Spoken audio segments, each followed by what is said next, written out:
Welcome back to Comic Book ASMR.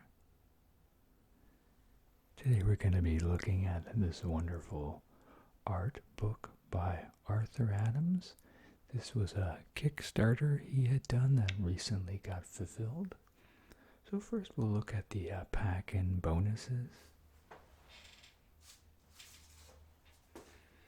And I think he did these because the campaign did so well. So this was just kind of all gravy. It was really about the book, and then of course here's some extras. So I noticed upon moments ago, he even signed the envelope for the prints in here. So yeah, here is one of the prints signed. And then I really like this one a lot with the big-headed alien here. Reminds me of Mars Attacks a lot. So those are really cool. It did have 3 others that were nude, but I'm not going to show them because I don't want to get demonetized. And there's a couple other things in here too.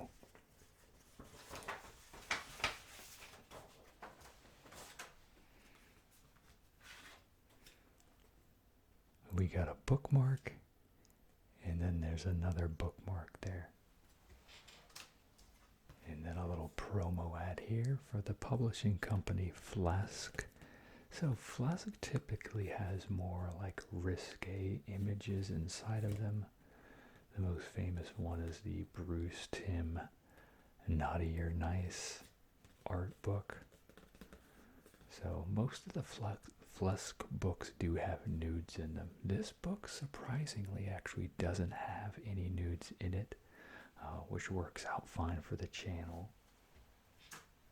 But I think maybe part of, he put in those extra prints as if that was some of the content you were looking for. You'd have a few images. As there's always a bit of curiosity behind that, when you see these artists draw these well-endowed women, you're like, oh, I wonder what they would look like, fully. So, it's just kind of a common thing. So we open with this nice famous Wolverine image here. And the introduction here, it talks about Arthur's childhood. Basically, he was huge into dinosaurs.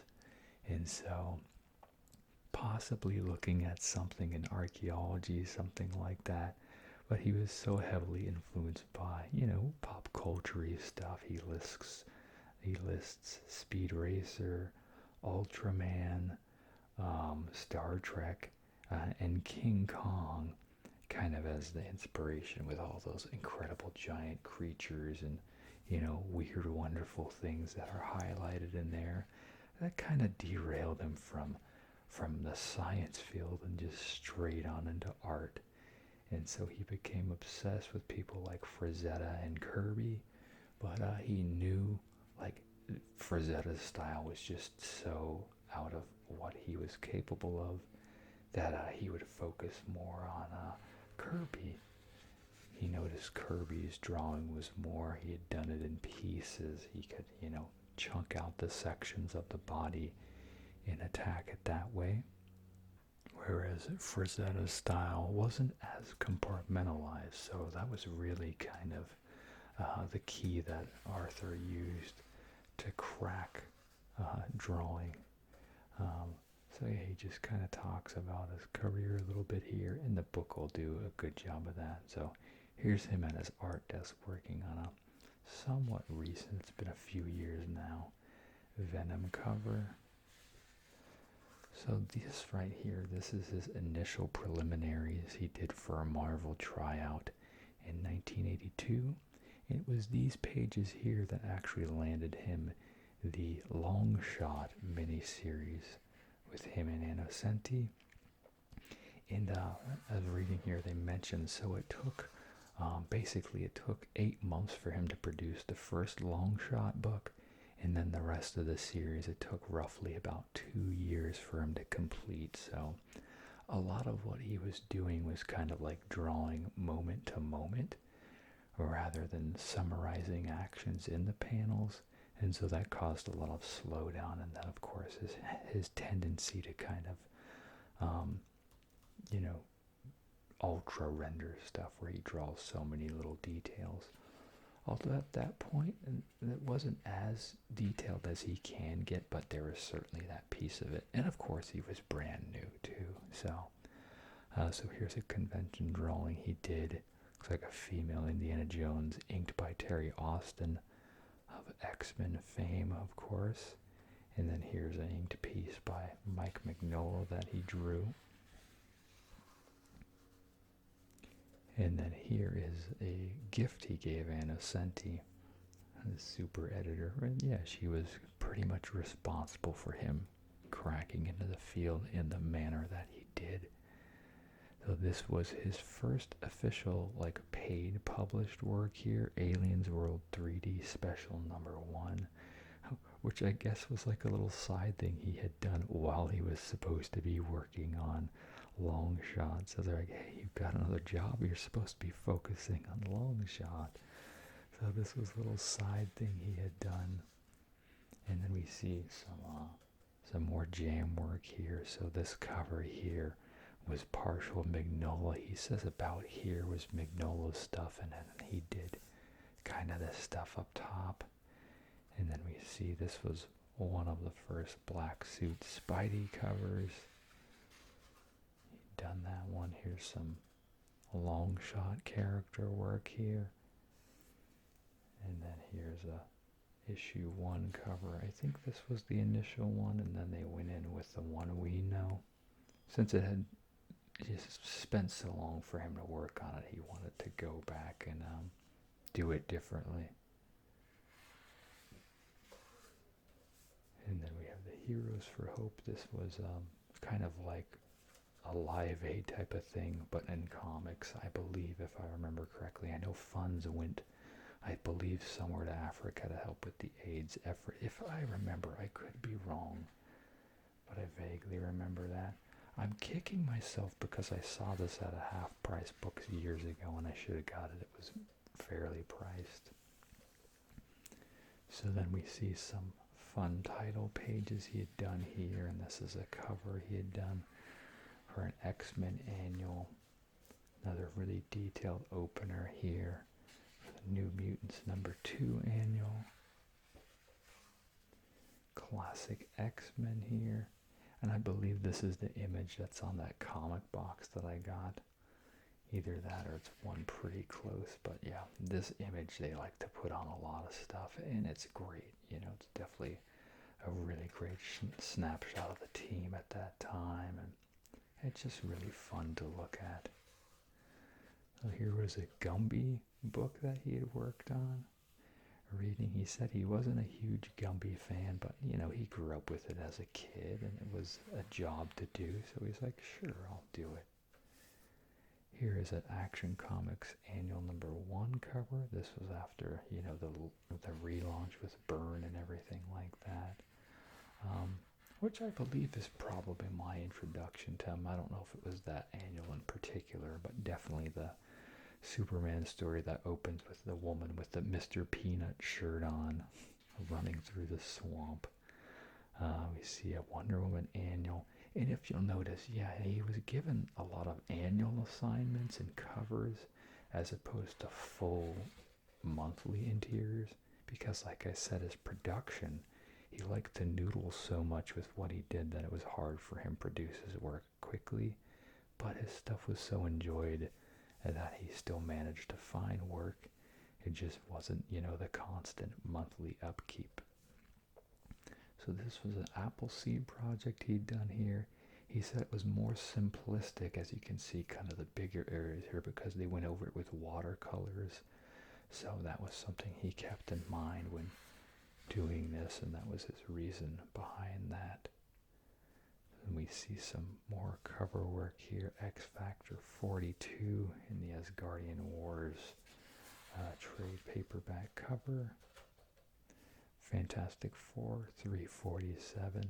I'm looking here, and definitely the Spider-Man, as you could tell. Like, if it was up to Arthur, I doubt he would fully look like that. We see kind of like hints of that McFarlane and baggly eyes type of thing. The build is definitely thicker. You can see that's pretty much in the vein of how Arthur's style is. But as far as like the eyes and the head, it definitely reads more Bagley. McFarlane, same over here too. I like how he's got this little tiny picture he had drawn in there too. But of course, you know, these are blown way up at the start, so even though like that's super tiny, it wasn't drawn that super tiny. Then here's like a little poke fun at Arthur Adams thing they put in a book here, how to draw like Arthur. There's a series of Conan covers he had done.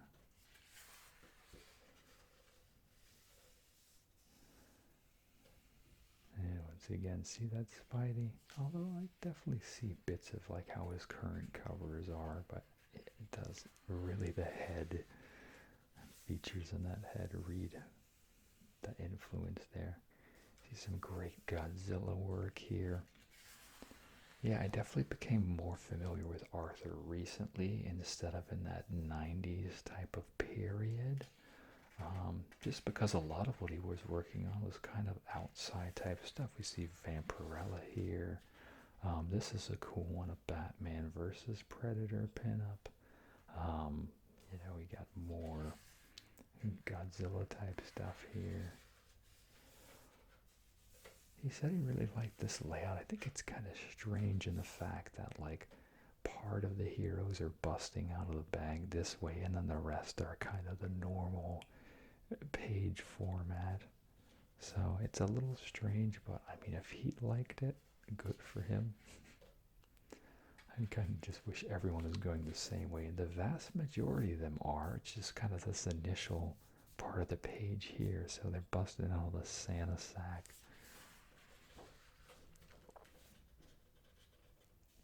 And then there's a showcase 93 #1 cover here for DC.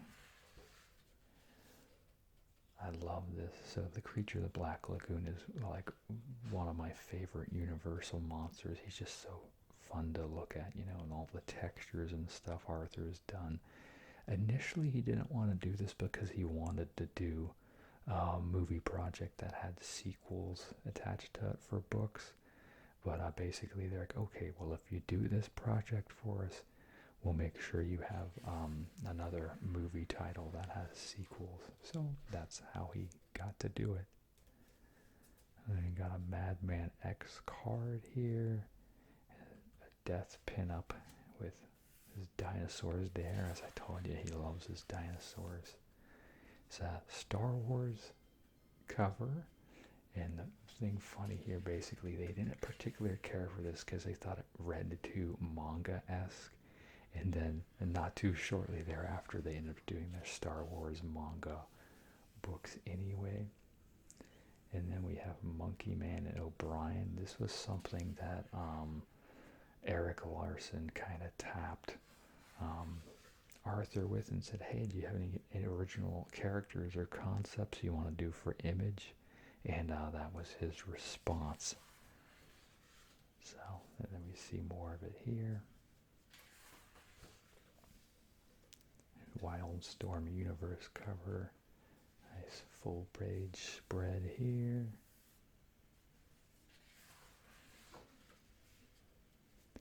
Gen 13 3D special #1.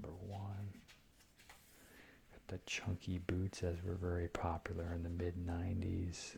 And we see a Jay and Silent Bob cover here, which at the time he hadn't seen the movie or anything like that. See a Crimson #2 cover, and we can definitely see the influence of Humberto Ramos, especially in this character's face here. That he liked his style, so he was happy to be able to mimic it there on that cover.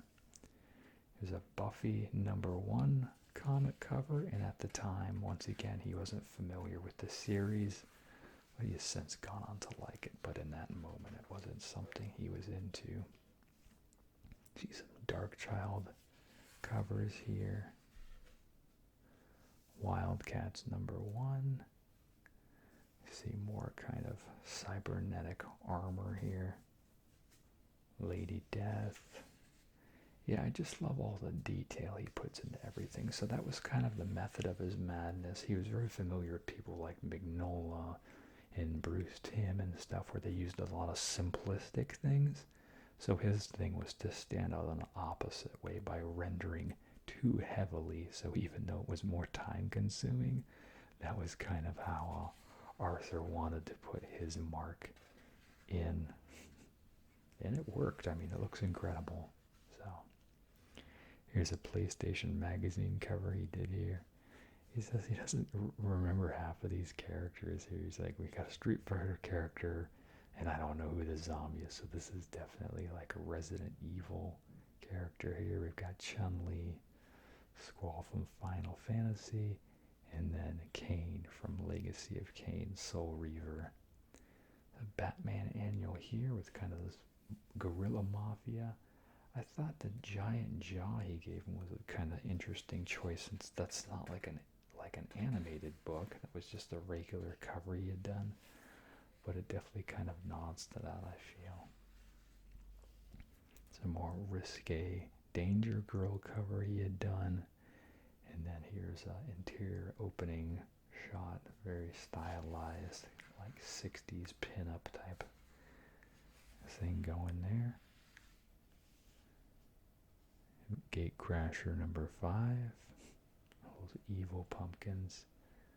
Gladys and friends. So this is cool. I like how she's like has armor made out of the creatures. I think that's a really neat concept there. There's a Flash and Superman cover here. Arthur is very hard to please as far as how he draws Superman. He's very tough on himself, but he says he liked this one a lot. He was looking at Mobius's work to kind of help here, and you can kind of see like the ab work here looks a bit more rendered, I believe. Be the standout there.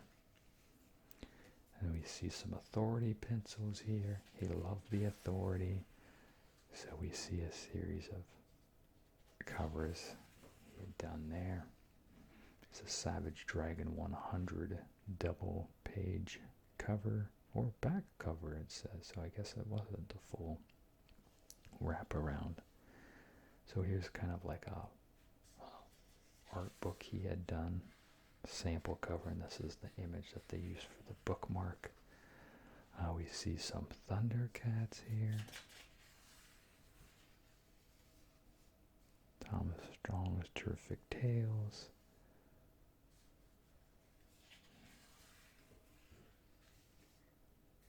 More of the same here. Mini Worlds of Tesla Strong.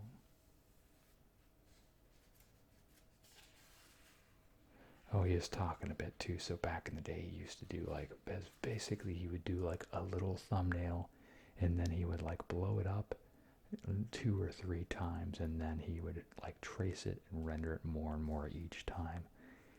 Since then, he says he usually does about, I think, maybe one rough, and then he straight up goes to the bigger, but he used to kind of winnow it down even further back in the day. So this was a cool one too. This is another just side project, sea creature thing he'd done here. Here's a JLA Scary Monsters cover he did. And so this was his first time drawing Plastic Man, he said. But yeah, you can notice here, see the Superman's kind of wider and more like blocky. The abs aren't really that detailed. So like I think that's where he doesn't really care how he does that. This is the image that was in the signed print that I showed you all. Look at the fur work here. So good. Again here, yeah, we see, so this was an unfinished one, and then this was the finished cover he did. Yeah, you can see the abs there, not really that defined. And it's a little bit of an odd angle too, and kind of the darkness he's put on him, even with this cover too. Superman's kind of tricky, he honestly is. So, and then we see here this nice dark side scape here of all these creatures and stuff, and then throwing Kala back there. Really cool cover. Alternation number 1. And then this is kind of in the vein of that other print that I showed you guys. Same woman there, I believe. See a red Sonya. What I think is interesting about this red Sonya is he's got more armor on him than you typically see, like the shoulders and the boots and stuff. So, you know, still drawn to be provocative, but detailed in many ways more than the typical drawing. We see Witchblade here and Vampirella, and then this character is escaping me. Magdalena, I believe, is what it says. I don't see Tomb Raider on there. It says Tomb Raiders on there too, or at least that's the book. Sky Runner, and then another cover he had done here for a sketchbook.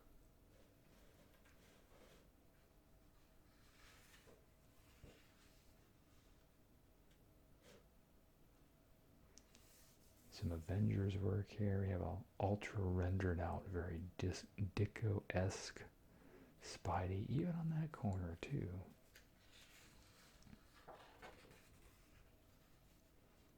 So Hulk number 9 cover he had done with a lot of his favorite lady characters from Marvel there. I really like his Black Widow there. Ultimate X, this was a mini-series he had done. I believe it was 5 parts. Came out in 2010. Warlord of Mars and another Godzilla image there.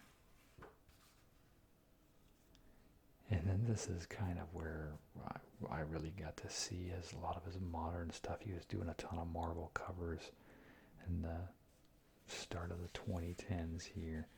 And the Fear Itself covers here. It's an image of Sin, you know, Red Skull's daughter, after she had been scarred to Secret Avengers. He did the full cover run for Secret Avengers. Wolverine and the X-Men, I know he had done quite a bit of them. All new X-Men page there.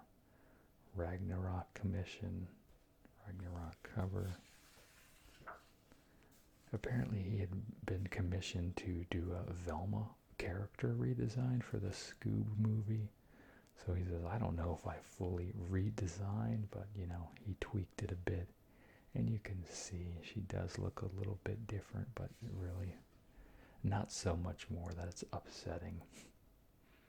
Just kind of more attractive. She was always a little bit on the fence as far as that's concerned. And we see a series of Guardians of the Galaxy work here. Walking Dead covers. Avengers, another personal piece. Looks like the Bride of Frankenstein there. Avengers Standoff Assault. So this is a really cool ultra detailed thing. And of course he was looking at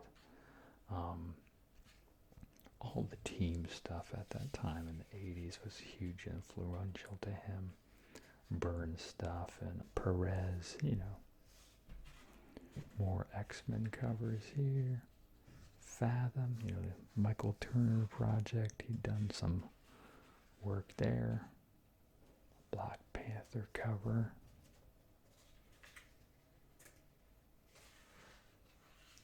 Their Guardian cover there with Mary Jane. And then he's got this cover, and then he like aids them down to little kids. Another Justice League cover there. Some Magnolia covers it looks like he had done for auctions. So you can definitely see he's good at impersonating styles too, but you can definitely, he's standoutish enough that, you know, he doesn't need to do that type of stuff, but he can do it. Harley Quinn cover, Joker 80th anniversary variant. Ultraman. So yeah, this was one of his big influences as a kid too. All those great giant monsters. More Walking Dead work. Strange Academy.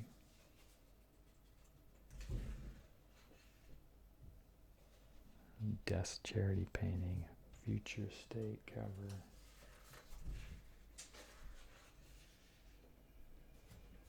Ninja Turtles cover. I still gotta find that one. Skybound. Masters of the Universe. There's that Venom image we saw on the art table earlier at the start of the book. Here's one of his Spidey covers. Yeah, he had a great Amazing Spider-Man cover run. I highly recommend you checking out his Instagram, Shaolin Cowboy there, because you really get to see his full process there. It's really cool. So here is the full cover he wanted to show.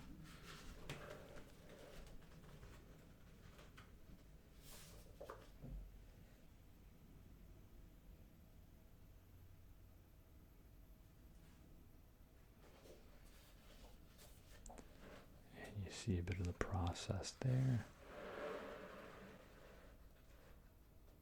Of course, Frankenstein. Saucy image on the back there. So yeah, you can find this online. You can go to Flesk, but yeah, we just helped kickstart it because why not? He's a great artist. He has a collected Marvel Works omnibus coming out. You can find on Amazon. It's a little cheaper cover price than it is, if you get it in store. I believe it comes out mid-December. There was a point it was down for $80 on there. Now it's $120. And when I moved, I couldn't carry over my order, so that was kind of frustrating. So I will probably still get it, just pay, $40 more. But it's pretty comprehensive of like his Marvel's earlier interiors for sure. I don't know if it's going to have a lot of his later covers in it, but it's pretty cool. I know like the Long Shot miniseries in there and all that type of stuff. But yeah, if you like this book, go find your own copy and read all the little excerpts. It's really fun, and he's a talented guy. So it's going to do it for now. Make sure to like, comment, subscribe. And as always, you all have a super slumber. Thanks. Bye.